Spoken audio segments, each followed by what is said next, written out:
Hello, Connections! This is Clarence. And this is Jeff. And for today's video, we are bringing you the latest update about the post-study work visa.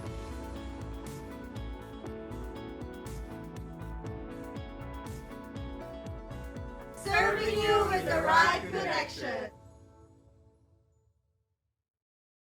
So for those aspiring students who are aiming to study in New Zealand, this video is for you.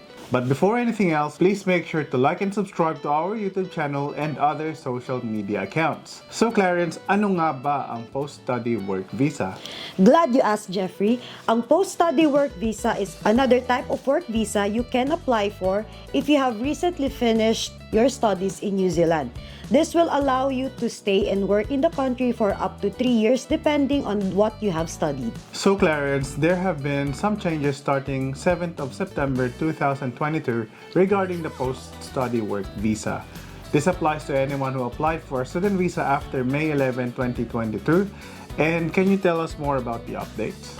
So Connections, before the changes, anyone holding a post-study work visa was able to work in any position for any employer anywhere in New Zealand. But under the new settings, their visa conditions depend on the qualification they have gained in New Zealand. Please take note, Connections, that an applicant may be granted only one post-study work visa, and they will need to show that they have sufficient funds to support their stay in New Zealand. That's right, Jeffrey. Now, let's begin with the update. Firstly, we have the visa length. The post-study work visa is still valid for up to 3 years, and for most people, the length of their post-study work visa will match the time they have spent while studying in New Zealand. Aside from that, Connections, Immigration New Zealand will determine the length of a post-study work visa by the offer of place from the school. However, any additional time a student takes to finish a course will not count. For those who are planning to take up master's and doctoral degree level, students will still be eligible for a 3 years post-study work visa. Ang doctoral degree students will now be eligible once they have submitted their thesis and have provided a confirmation from their educational provider. Can you give us more information about level 7 and 8 lengths of study update, Clarence? Of course, Jeffrey, for those who are in level 7 and level 8 or postgraduate, the length of their post-study work visa will match the time they have spent completing the said qualifications.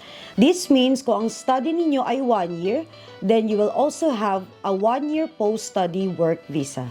Aside from that, Connections, the same policy will apply for those students who are studying non-degree level 7 and below. The duration of their post-study work visa will mirror the time spent completing the said qualification. Hence, no extra time will be gained by completing qualifications at this level. Now, Connections, let's proceed with the employment conditions. For those students who studied degree level 7 and above, you will be given a post-study work visa that will allow you to work in any occupation for any employer anywhere in New Zealand. On the other hand, for non-degree level and below students, you must work in an occupation directly relating to your completed qualification. To give you more clarity on that, these are the non-degree levels and below qualifications eligible for a post-study work visa. These qualifications will appear on the screen. So the last connection will be about the partners. The partners will receive an open work visa if their partner is studying, number 1, for a post-study or doctorate degree, number 2, a level 7 or level 8 qualification on the green list, and qualification eligible for a post-study work visa list.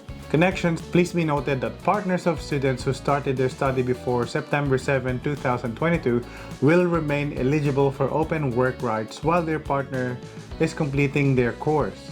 This arrangement will be in place for 3 years. That's right, Jeffrey. There you have it, Connections. These are the latest updates for the student visas. Hope we were able to shed some light on the current student visa update, and thank you, Connections, for your continued support to us at Nations Connect. Please don't forget to share, like, comment, and subscribe to our YouTube channel. Again, this is Jeff. And this is Clarence, serving you with the right connection.